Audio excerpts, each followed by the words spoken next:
오늘 아침 여러분과 함께 주님을 찬양하며 예배할 수 있어서 하나님 앞에 감사드립니다.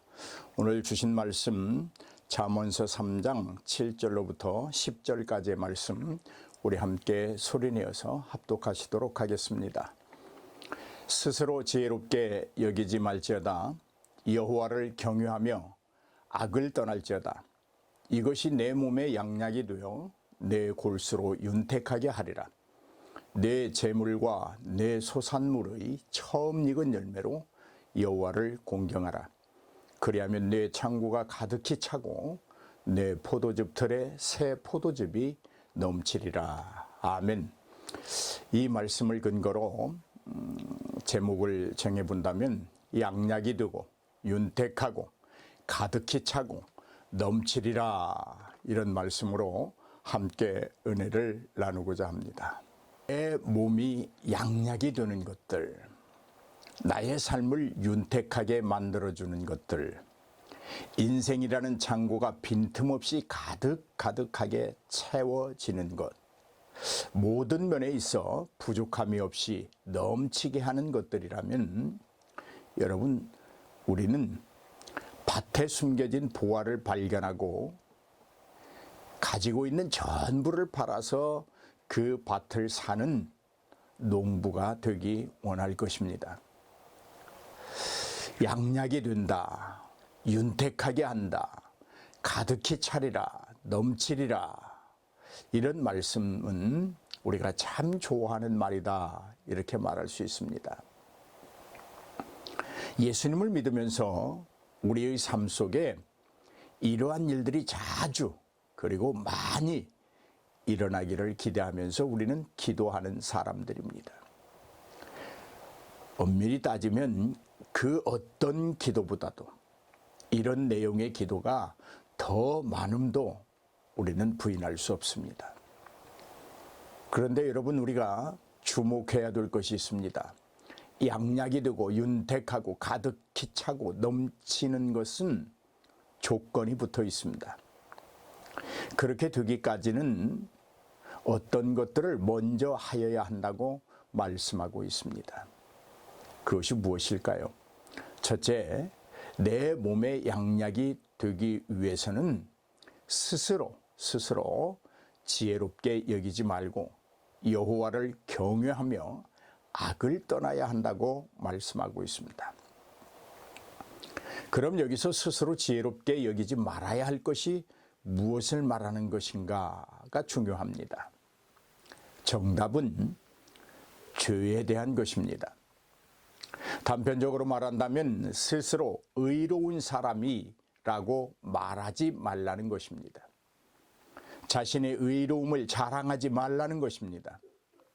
너의 의로움은 너의 것이 아니라는 말씀입니다. 진정으로 내가 의롭게 되면 전적으로 하나님의 은혜이며 그 아들의 죽으시고 부활하심의 결과라는 것입니다. 너의 의로움 앞에 스스로를 내세울 수 없다는 것입니다. 그러므로 오직 여호와를 경외하라는 말씀입니다. 우리의 지혜와 어떤 판단의 처세술을 믿지 말라는 것입니다. 서로 판단하고 처세술로는 태풍처럼 몰려오는 죄악에 대하여 무능하다는 것을 말씀하고 있습니다. 죄를 이길 수 있는 인간은 아무도 없습니다. 심지어 세상의 많은 신들마저도 그들의 죄를 이겨내지 못합니다. 스스로를 지혜롭게 여기며 여호와를 경외하지 않는 것은 미련한 사람에게서 볼 수 있는 가장 큰 어리석음입니다. 잠언 26장 12절을 보면 이렇게 말씀하고 있습니다. 내가 스스로 지혜롭게 여기는 자를 보느냐? 그보다 미련한 자에게 오히려 바랄 것이 있다. 자기 스스로가 죄에 대하여 지혜롭다고 의롭다고 여기는 자들은 차라리 미련한 자에게서 무엇을 바라는 것보다 못하다, 그런 말씀입니다. 잠언서 12장 15절에 보면 미련한 자는 자기 행위를 바른 줄로 여기나 지혜로운 자는 권고를 듣느니라고 말씀하고 있습니다. 우리는 죄에 대하여 자기 행위가 지혜롭고 올바르고 의로운 자고 죄를 능히 자기 스스로가 이길 수 있다고 하는 교만에서 벗어나야 한다고 하는 말씀입니다. 하나님의 지혜로 가득 찬 자는 하나님의 권고를 듣습니다. 오직 여호와를 경외하라는 말씀 앞에 온전히 순종합니다. 지혜로운 자는 여호와를 경외합니다. 악을 떠나 삽니다. 악을 향해 저주할 줄 압니다. 그렇습니다. 우리는 하나님의 전지하시고 전능하신 지혜를 얻은 자로 분명 악을 떠나야 합니다. 악을 떠난다는 것은 뒤도 돌아보지 않고 돌아서는 모양을 말합니다. 성경은 말합니다. 악은 모양이라도 버리라는 말씀이 하나님의 말씀이라고 우리에게 철저히 가르쳐주고 있습니다. 지혜는 불의와 악을 버리고 의와 선을 행하는 것입니다. 지혜는 이론이나 사상이 아닙니다. 그렇게 하는 데서 멈추지 않습니다. 그렇게 합니다. 말씀대로 합니다. 순종합니다. 순종함에 있어 더하지도 빼지도 아니하고 순종합니다. 악에 대하여는 크고 작음을 구분하지 않습니다. 작든 크든 악은 악인 것입니다. 많고 적음에 따라 선택하지 않습니다. 많든 적든 악은 악입니다. 그렇다면 여러분, 어떻게 하면 악을 떠날 수 있습니까? 기록된 하나님의 말씀이 어떻게 하면 악을 떠날 수 있는지 대답해 주고 있습니다. 잠언서 8장 13절에 보면 여호와를 경외하는 것은 악을 미워하는 것이다 라고 말씀합니다.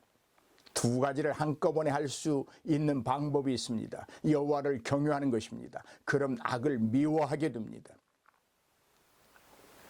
악의 모양이 내 속에 있고 악을 향해 내 마음이 기운다고 하는 것은 나에게서 여호와를 경외하는 그 믿음, 그 신앙이 희미해지고 있다고 하는 방증입니다.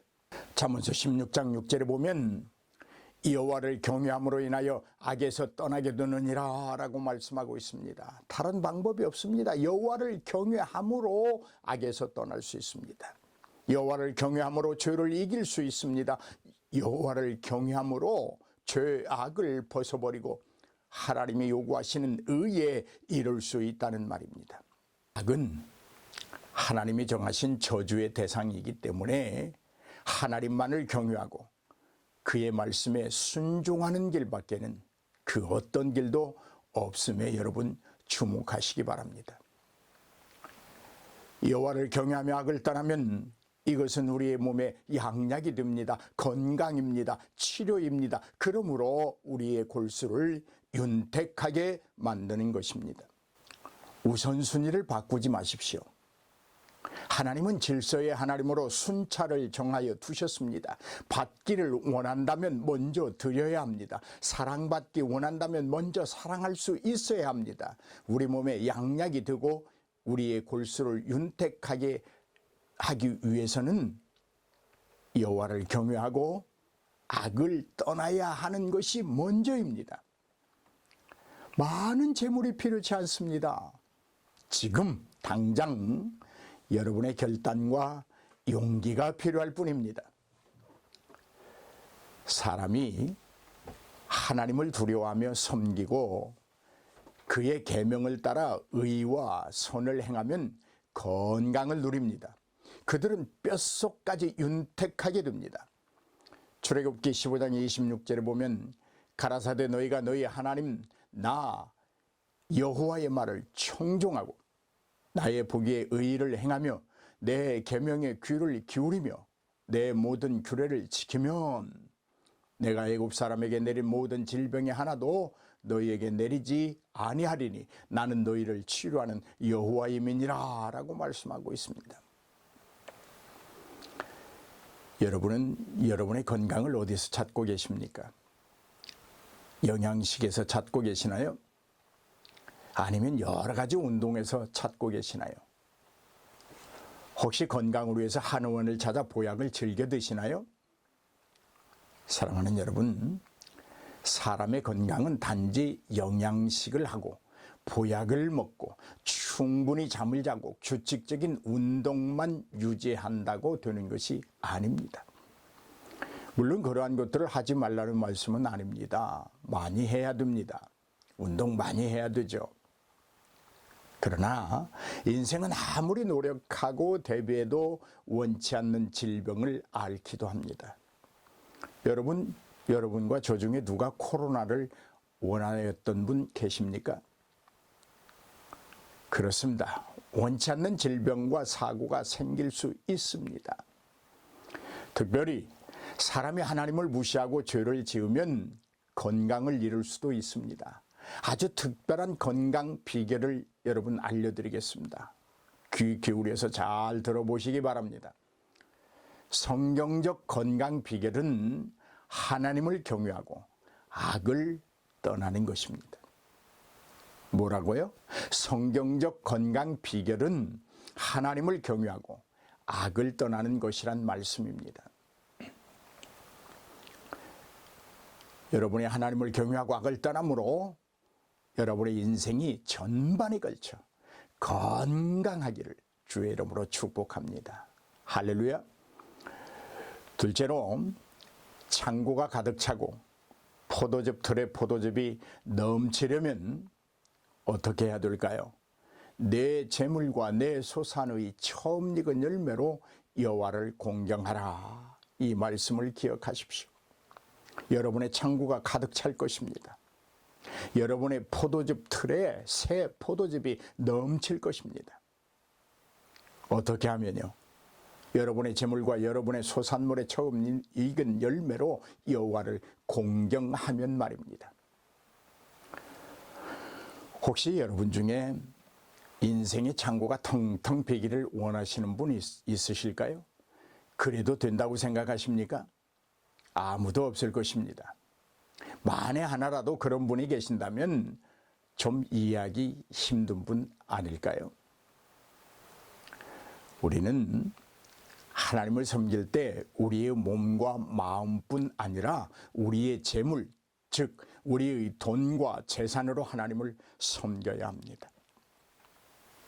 왜냐하면 하나님은 창조주로 섭리자로서 모든 것의 주인이 되시기 때문입니다. 여러분 착각하지 않기를 바랍니다. 우리가 하나님께 드리는 것은 우리의 것을 드리는 특별한 것이 아닙니다. 하나님의 것을 드리는 것으로 당연한 행위입니다. 억지스럽거나 불편한 것이 아니라 극히 자연스러운 것입니다. 여러분, 억지는 내가 주인이 되고 내 것이라 여길 때 오는 정신적 착각입니다. 하나님 앞에 드림에 대한 불편함이나 드린 후의 자랑은 내 것이라는 그릇된 판단이 불러일으키는 왜곡된 심리입니다. 그렇다면 당연함이나 자연스러움은 무엇일까요? 하나님을 주권자로 인정하는 올곧음입니다. 하나님의 섭리를 의지하고 신뢰하는 확고한 신앙입니다. 하나님께 모든 것을 의뢰함으로 자신을 철저히 배제시키는 영적 부여인 것입니다. 내 것인 것 같지만 세상 우리의 모든 것은 하나님의 소유입니다.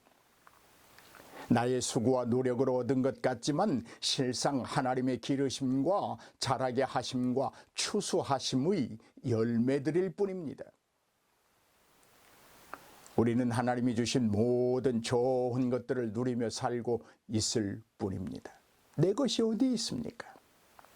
내 것이라면 모든 것이 부패되고 썩어 악의 냄새가 진동하는 그것들 뿐입니다. 우리는 소득과 수입의 첫 열매, 즉 가장 좋은 부분을 하나님께 드려야 합니다. 정성으로 구별한 11조와 감사 헌금이 바로 그런 것들에 속합니다. 모든 수입의 첫 열매를 하나님께 드리면 창고는 가득히 차고 포도즙 틀에는 새 포도즙이 넘칩니다. 하나님의 말씀입니다. 이런 확신이 없다면 아직도 하나님을 신뢰하지 못하는 것이며 하나님을 의지하지도 않으며 하나님께 모든 것을 맡기는 의뢰함의 신앙이 결여되어 있는 모습입니다. 학개서 1장 4절로 6절 말씀을 보면 물질로 하나님을 공경치 않는 것은 죄를 짓는 일이고 이런 신앙이 지속되면 그에게는 궁핍이 찾아온다라고 말씀하고 있습니다.